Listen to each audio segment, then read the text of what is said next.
Hello and welcome to the latest episode of Talking Baldocks.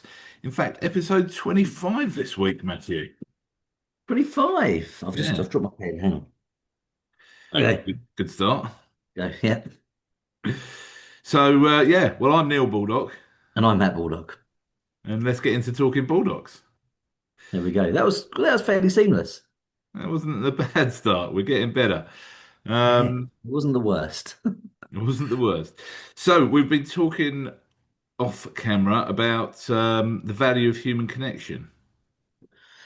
Yes. So human connection and obviously AI. So AI is a big thing that everybody is talking about. I'm not sure people are bored of talking about it yet, but it's something you can't really ignore. I was with our website designers yesterday, and we were obviously AI came up in AI search to make sure your website's optimized for that kind of thing. So I thought, but obviously, I still think that the value of human connection is one that must not be underrated. And actually, I would go as far as to say, if there was a silver bullet in agency, and I probably mean a very slow silver bullet, I think building relationships, actually physically meeting people, talking to people, that's probably the kind of the silver bullet that there is to get business. Mm. Yeah, definitely. I mean, ultimately, we're in a service business, and I always say to people, well, what we're actually in is a relationship business. Yeah. And so, and I do think that AI has got a massive future in our industry as well, but it's not going to replace the humans because at the end of the day, um, you know, we are in an advisory role. That's what we're here to do is give advice, get the best outcomes for clients. Now, if you can use some technology, whether that's AI or anything else, to achieve those outcomes, that's one thing. But the clients want that human connection and that relationship to actually give them that advice. Yes, 100%. So I actually think just to kind of tweak it that a bit, I think it will replace humans. I think it will replace humans that aren't in advisory roles or aren't Mm. or trying to be that. I think fairly soon, and by soon I mean within even a couple of years maybe, the days of just the order takers or the people that have been very happy just to kind of fly under the radar, not really build connect, just do little bits of admin here and there. I don't think they're going to be. I don't think they're going to be needed. No, I agree. I think AI can take away a lot of heavy lifting, can't it? So I do agree. I think admin roles, particularly, are, unless they add some other type of value, pure admin. Um, those days are probably numbered because you can get AI to write you a letter today. You can get it to draw up your sales memorandum today. You could get it to write up an inspection report for you today. So, administrators are not that necessary. Um, but there's some people like property managers, for instance, are in a mixed administration and advisory role, and I think that's where but they've got to start doing more of the advisory stuff than just the admin. Yeah, I agree. And I also think the same about negotiators. I think there's a lot of salespeople out there, sales consultants, sales negotiators, however you want to term it, in agency that are just basically picking up a phone. Hello, Acme Estates. Oh, you want to view One Acacia Avenue, 11 o'clock. Okay, bye. And they're doing nothing else. They're doing nothing else with it. And that can be easily automated. And so it can be really easily automated already via text and email and online booking systems, but soon it'll be able to be done by voice as well. And I know there is a case for, well, actually, you should really be booking, there's more to booking a viewing or booking a valuation than just that. And I agree with you, but I also know for a fact there's people sitting in estate agencies that aren't doing that. Mm. So there are people sitting in estate agencies who are getting paid literally to answer phones and take orders, basically. Um, and it's all well and good saying, oh, the Irish, but what an AI won't do is forget to ask if someone's got a house to sell. It won't forget to ask about mortgages. It won't forget to ask about conveyancing. It won't feel embarrassed to ask these questions. So, and it's a conversation I've had here with our team. I think very soon the days of wanting to be faceless are gone. If you just want to turn up, answer some phones, book some appointments, and go again, your value is going to start diminishing quite quickly. You need to be public facing. You want people to know who you are. You want people to ask to deal with you. Mm, And obviously, you've got the self-employed personal brand. That's where that's going. But you can still very much have that within the employment setting. There are people that are still that want to be employed, and there are employers that want to employ people. But and this is actually a topic. This is another one I want to talk about. Employers are being villainized at the minute with people trying to sell the self-employed model. But it's hard employing people, right? It costs a lot of money, and hell of and a and lot, it mate. gets more and more expensive. Almost it seems almost yearly. Um, so you're going to want people, if you're paying them a wage, you're going to want them to bring in business. Mm, Um, and very soon, but actually proactively get business. And that's where I think a lot of sales negotiators out there have got to have a look at themselves and be honest and say, am I really just answering a phone or am I actually bringing value and earning my desk cost? Something you talk about is, how much your desk should cost. mm. And that's what they have to earn. Well, there's a couple of points. I'll come back to the AI particularly bit, but just on that, the cost of employing people. So with the minimum wage going up, I was having a look the other day, and if you're over 21, it's going to be about 24,500. That's the minimum wage. But then you've got to add on your employer's national insurance, pensions, everything else like that. And I think, I mean, the very basic cost is about 27 grand cost to the business, probably more like 30,000. And then you've got their desk and office space and all the other overheads as well. So employing people now only really makes sense if they are going to deliver extra revenue to the business, which is, I feel for people in a purely admin role who are not adding any extra value to the business because that's where the AI is probably going to absolutely wipe those roles out.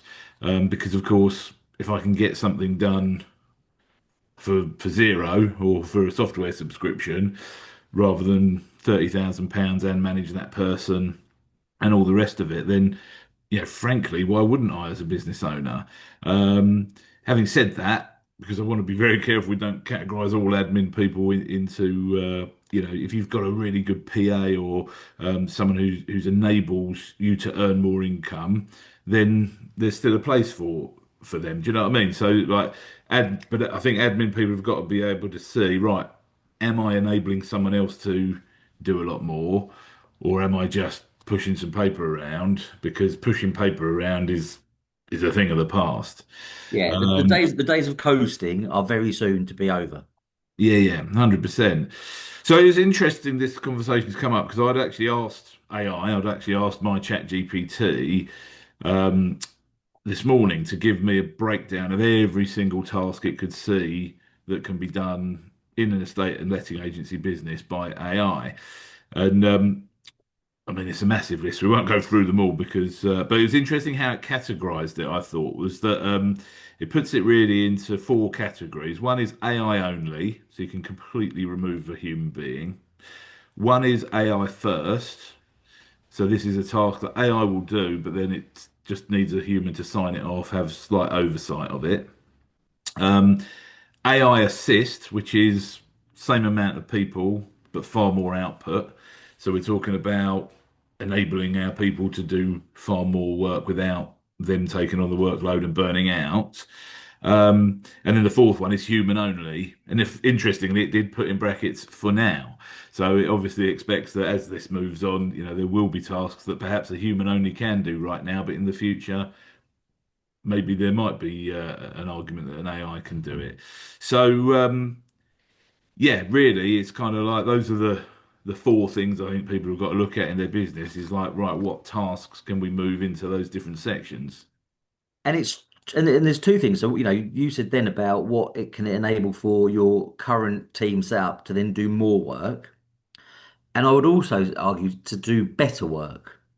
So, just to give, a very basic example, I remember, God, it was well, probably a year ago, I was discussing AI with one of our property managers and she started getting worried. She goes, oh, it all sounds very scary and very worrying. And then a bit later in the day, she had like a 20-minute phone call with one of our landlords. A really just nice conversation about how are you doing, and yes, there was something to discuss, but kind of just actually looking after them, what I would call proper customer care. And when she put the phone down, I said, that sounded a great call. She goes, yeah, I love calls like that. And I said, well, do you have time to make? I said, you've got 100 odd landlords under your portfolio. Do you have time to phone and have those conversations with them? She said, no, I don't. I said, well, what about if AI automatically booked your gas certs, booked Mm. your EICRs, you know, scheduled your inspections? And she goes, well, yeah, I'd have loads of time. And I was like, and that's the point. So the point is that yes, I believe that people will be able to manage more properties when you fully have AI fully functioning, but it'll be able them to do better work. And by better work, I mean have more human conversations and build more connections. Because as the world starts to go where you don't need to talk to people as much, and we had it a little bit in the pandemic, right? Mm. People really valued humans again and conversations. It was very short-lived because we came out of the pandemic and then like within 6 months everyone was shouting and arguing and beeping at each other down the street again. But for a time we were all together. And I think that when you get to a stage where you're not talking to another person through most of the stuff you're in life, trying to book a table at a restaurant, trying to book a hotel, anything. You're going to be dealing with AI and lots. I think people will start to really value the human connection, and actually they'll probably end up paying a little bit more for it. I agree. I think the only thing I would say is the other flip side of that, and I totally agree, there's always going to be a value, but it's where that human connection comes in. Because I was just thinking about the booking a takeaway thing. If you think back, and the thing is, a lot of people, perhaps in our industry now, might not even know about this because of their age and how, it's going to make us sound like a couple of old fogies, but we have been around a bit. But if you think back to when we were kids, let's say, if you wanted a takeaway at the weekend, your mum or dad had to phone the restaurant and go through it and actually put the order in, yeah? So you're putting your Chinese order in, and someone actually had to phone up and order it and then go down there and collect it, right? Can we just pause very quickly? They had to phone the what? The restaurant. The restaurant. The restaurant, yeah. Right, yeah, fine. If you're listening to this, can people please comment and say if they believe Neil says the word restaurant funny? But anyway, carry on. It's the restaurant. But yeah, so people, you had to phone it up, speak to the person, put your order in. Then we got these online ordering systems, Amazon, and a lot of this has, let's face it, this has all moved on since lockdown as well. But there are people out, what I'm trying to get to is there are people out there who enjoy not talking to people, Yep. which is a sad reality, but it is a reality.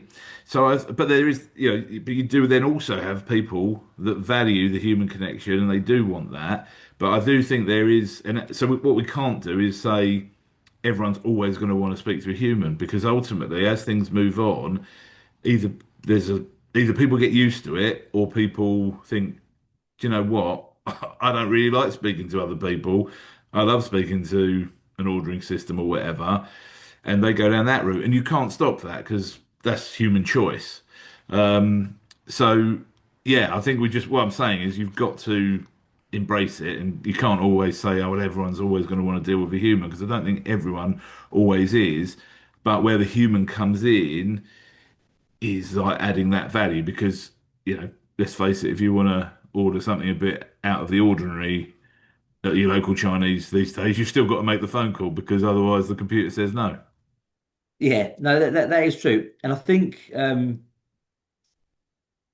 yeah, I mean, it's a bit of a shitty example, really, but like there is, it's still that advice piece, right? So, like, you can go out for dinner and you can scan the QR code and you can order. But if you go to like a more of a top-notch restaurant, you want to ask the waiter's opinion. You want to say, Mm, what's good. You yeah, want to speak to the wine absolutely. sommelier. You want to understand what wine goes with it. So there's that That's human right. advice. The expert advice is better, and you are almost paying for an experience. Maybe it's not the human. You're paying for more of an experience. You feel you're getting more for your money because there's someone, and he might be making it up because you don't know what wine's good or what, and some bloke's telling you, But it have this, feels good. Yeah, that's yeah. good, but it feels good. And I think long term, that's where it's going to get to. I think I think people will end up having a couple of services, and it'll be like this is your Agreed. cheap service, and you never speak to anybody, and this is the premium service, and someone actually sits in your living room because we're going to get to a stage where even on a screen you're not going to know if it's them or not. So you're going to have to actually be able to touch them to know if it's them. The other bit that AI can't do currently, which comes away from the restaurant and those kind of service industries analogies, and I think is fairly unique to agency, but won't probably be exclusive, is empathy. You know, Mm. when someone's sitting there and they're getting divorced, a parent's passed away, and they're left with this house, and they need to sell it or rent it out. Um, I actually yesterday I was in the office and I couldn't believe it. You won't believe this. I haven't told you. Someone actually came to the office to ask to view a property for sale. Wow. Was that? Yeah. Yeah, I can't remember the last. Pick someone. She could have emailed, she could have phoned, but she turned up at the office, and she was going through a separation, and she had to move out and find somewhere. And you could tell that human interaction was just a bit better. She could have done it online, but she's going through a tough time, and I think she just wanted to look somebody in the eye and have a bit of help. Yeah, Um, yeah. No, I agree. And I think, funny enough, we had a landlord turn up at the office the other day, and it was just purely coincidental. I was there right at that time, and I opened the door and I spoke to them. But again, they wanted to transfer from another agent, and they didn't want to just phone up and like book a valuation or like have a conversation. They literally turned up at the office and said, "Look, we've seen your good reviews. We want to talk to someone," and they wanted to sit down and have half an hour with a human. And I think that's where, like using your example of the different tiers, I think I can see a world in the future where, especially in lettings, like somebody kind of turns around and says, "Well, I only want to pay 6% management." And you go, well, that's fine. That's not a problem. We can provide that service to you. But what you will not be getting is like face-to-face contact with us. You won't be getting 4 inspections a year. You won't be getting a sit down with one of our senior portfolio managers to review your portfolio. But yeah, we can do your property management, arrange your gas safety, ICR, EPC, compliance, all this stuff. Um, but just so you know, like you can't ring us every 5 minutes. So it's which service do you want? And yeah, I reckon that's probably the way and industries will go.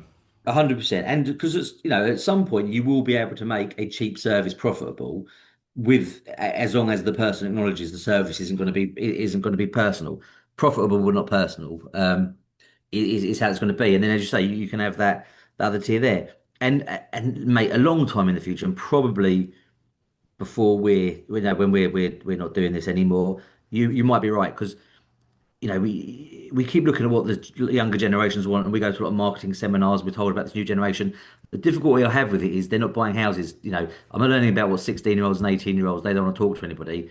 They're not selling houses till they're 35. So we've still got a long push through.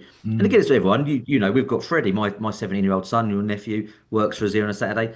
The guy doesn't email anybody. He phones everybody, even in his personal life. If he wants to find something out, he doesn't send an email request and he phones. He wants to join the gym, he phones the gym. His college, he phones the college. So I still think there'll be people, but as you say, generationally, it may change, but not for some time. So I think agents at the minute, you've got to earn money, but also plan for the future. Um, Definitely. And I and, think, and yeah, well, I and think it's save money. and save money definitely, but I think that's an important point to make. You can't categorize every human as the same No, because some people are introverted, some people are extroverted, some people are neurodiverse, some people are neurotypical. There's all kinds of reasons why one person prefers picking up the phone and speaking to someone to you've been learning some new words. mate. I'm an educated scholar, as you know, but there's so many different reasons why people act and behave in the way they do. Um, so if you're building a one solution fits all business, 100%. then that's not going to work out too well for you, I wouldn't have thought. No, and also it's not. It's all the same, just with like different tech. So if you think about it, everyone like goes on about Rightmove now. That we used to have the newspaper, then we have Rightmove, and then AI will be the new thing. It's like people used to read magazines, and now they look for things online. At the minute, we still have. It can't be one size fits all. So I'll have somebody of a certain age or generation or even mindset that wants a phone call. I'll have another customer that just wants a WhatsApp. I've got some Mm. people, if you're dealing with me, the team here know if you email me, you're not going to get a response for ages. If you want an instant reaction, WhatsApp me because I've always got my phone in my hand, but I Yeah, don't have my email notifications on. So at the minute, it's not a one size fits all. We're having to. It's about the client saying, "Listen, these are you can't have 1,000 different machinations, but like this is what we can offer. Which one suits you best?" yeah, And yeah. it will just be the same, but an option will be automation.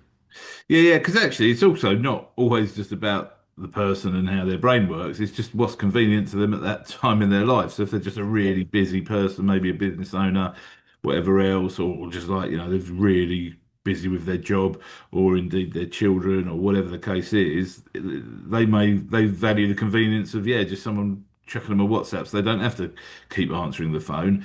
Whereas there are people around that actually value the fact that maybe they're not talking to that many other people and they'd love to get a call from whether it's their estate agent or someone else to kind of have that bit of interaction with. Yeah, mate, loneliness is a very real thing out there, and I think as everything becomes more automated, loneliness will just get kind of more real. So, and as we all know, estate agents, people from the out that aren't in the job will think, oh, all we do is chuck stuff on Rightmove and hope it sells or rents. But estate agents are social workers to a certain extent. We Yeah. we we deal with people in varying stages of their lives, and they rely on us. So. Yeah, it definitely won't be a one size fits all. But I think if you bring it back to today, I think rather than looking at it as the big bad baddie, it's not that. But also it's not a lifesaver that's going to cut all your costs immediately. You need to look at it sensibly and kind of say what works and what doesn't. And the best thing I think about it is that I can't see how this early adoption matters as much because it's moving at such a pace. And the bigger it gets, the cheaper it seems to get. So, you're the same as me. We have hundreds of people DMing us on LinkedIn. I've got this AI solution, that AI solution, that AI solution. But you don't have to kind of go, oh God, we better get it quickly because you can just wait and wait till it's right and it can do the bit, the bit that you want. Yeah, definitely, definitely. I think the only thing you've got to be you're probably if your competitors have got that mover advantage of having some of this tech. But yeah, you're right. You don't want to implement it for implementing its sake. I think there's got to be some thought and strategy into it. That's the thing. You can't just go, oh, that looks shiny, let's whack it in the business. You've got to have a reason why are we doing this and what's it actually going to achieve for us. But yeah, I think the one thing that is not a wise move is to have the mindset, oh, it can't do anything for my business, or No. because it will, it will, and you'll get left behind. The right mindset is really, what can it do for my business, and how can it help me, not replace me, but how can it help me? And really simple things like a lot of the CRM. I mean, this is already in most CRMs now, but an AI can write your description for you. Yeah. And I personally think the people that are sitting there going, well, no one can write a description as good as I can. Well, I'm sorry to tell you, there'll be someone out there who can write one better than you. And this is, again, there's nothing to stop you having the oversight of it. But if it can write your whole description and you can then tweak it and whatever, and that enables you to do more prospecting calls or more sitting on people's sofas valuing the houses, that's the way it's got to be looked at. Is not, oh, no one can do it better than me. There's loads of things that a computer can do better than me, and I just want to find out what they are. But it can only do it as it's important to say it can only do it as well as you or better than you if it's been taught. Yeah, Right? yeah, yeah, So definitely. if you don't tell it anything about you or anything about your writing style, if you just go 3 bedroom, send me a case you have and you write me some details, they will be a bit shit because it only learns from what's out there. And we have had decades of really shit estate agents details. So it will come up with coving to ceiling, double panel radiator and all that nonsense. But if you feed it your style, how you write, it will then start to do it. So it's a bit of that shit in, shit out, right? You've got to actually teach it and almost train it as a team as another team member. You do definitely have to view it as a virtual team member because, we used this analogy before, but you wouldn't, or I'd hope you wouldn't bring a new team member in and they get one task wrong and you say, oh, I'm never giving them any work again, I'm firing them. Like Yeah, you just wouldn't do it. You'd say, no, sorry, like you thank you for your effort, but you didn't quite do this right. This is how I want you to do it. And then you give them another go. But like people take the view with AI, oh, that was crap. Well, yeah, have a look at what you actually told it and tell it, oh, thanks for doing that, but I didn't like these, because it's not human, you can be damn straight with it and say, I really didn't like what you did there. Please don't ever do that again. What I'd like you to do is X, Y, and Z, And he'll probably come back and say sorry to you because my chat GPT is normally quite personable. Mate, I'll be honest, as somebody who is very much about my team and their welfare and looking after people, I do love the fact I can just tell ChatGPT how it is. So Yeah, I feel a bit sorry for mine. I kind of probably take some of my frustrations out of it because when you're dealing with actual humans, you just have, things happen and you have to wear a lot of stuff as an employer. But with the ChatGPT, you can just like, look, can you just do this right, please, or stop being lazy and just get on with it. And it's yeah, quite cathartic actually to use it like that. yeah, yeah, 100%. And it does come up with good stuff. But I think the thing is, you've got to train it, like you said. You've got to take a view that like it can only get better, and not everything it's going to tell you will like. But yeah, just use it, but also don't forget the basics. Like the basics of this job will never change, in my opinion.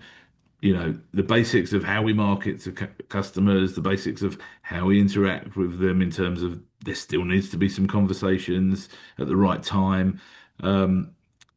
The basics will never go away. So don't get so wrapped up in the AI that you don't do like what you have Well, I been think doing successfully. it's about conversations, right? So people want to feel heard and listened to, basically. So I think we can all agree that if we had time as an agent to go and sit in every single person's living room in your town and talk to them, you would have a hell of a business. Yeah. So when you're looking at what systems to use and what not to use, look at them and say, does that do the task it needs to do, but also enable me to go and have another conversation with somebody?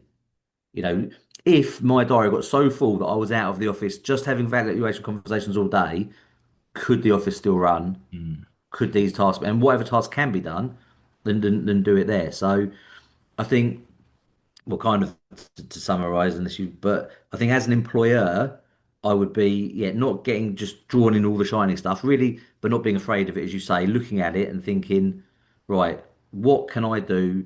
What can it do that I am currently doing that is stopping me from having conversations with clients? Or what is stopping my team from having conversations with clients? Can it do that? And if I was an employee, rather than sitting there thinking, oh Christ, AI is going to come and take my job, I'd be learning it. And I'd be going to my employer and going, look, just so you know, I've learned this. I can now have X amount more clients on my books, or I can have do this job now because this can be done by that. Yeah, yeah, So listen, just the hard facts are people are going to lose their jobs at some point. Not necessarily, I'm not saying here, but just in the world. yeah. But the ones that won't will be the ones that embrace it and learn it and kind of and have it make them be more valuable to their workplace. So, yeah, yeah. Which is like what companies, as a company, we've always had to prove our value to our clients to keep them. Now, almost employees are going to have to start proving their value to their employer potentially, or to themselves if they're trying to start their own business. You're going to have to demonstrate value, which you've never, sometimes in some people's cases, might not have had to do that before. No, because it is interesting. If you just, I know this maybe goes away from that a bit, but back onto the employer piece. Listen, right? You want everything to be a bit of a balance. You just want fair in the world, right? You want someone to come to work, get well compensated, but for doing a fair amount of work. And you have to, I think, since the pandemic, the world swung vastly in the employees' favour. Like there's a lot we talk about well-being, and that's fine. And as with everything, you can go to extremes on it. Obviously, home working, now it seems you have to offer people the ability to work from home. So people, companies have got these huge offices sat there. So it emptied. So it did very much swing in the employees' favour. And it was almost like people were doing you a favour by coming to work.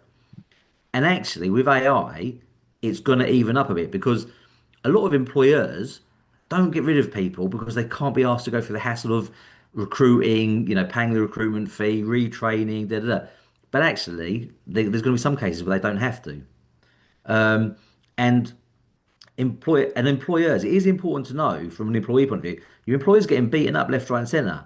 The rates are going up, they're paying national insurance, they're paying pensions, everything is costing more. So if you're not providing value, it's not their responsibility to keep you in work. The real hard truth is it's your responsibility to prove your worth and either be employed or be self-employed, but it's your responsibility to earn your wage, Yeah, not yeah. for someone else just to give it to you.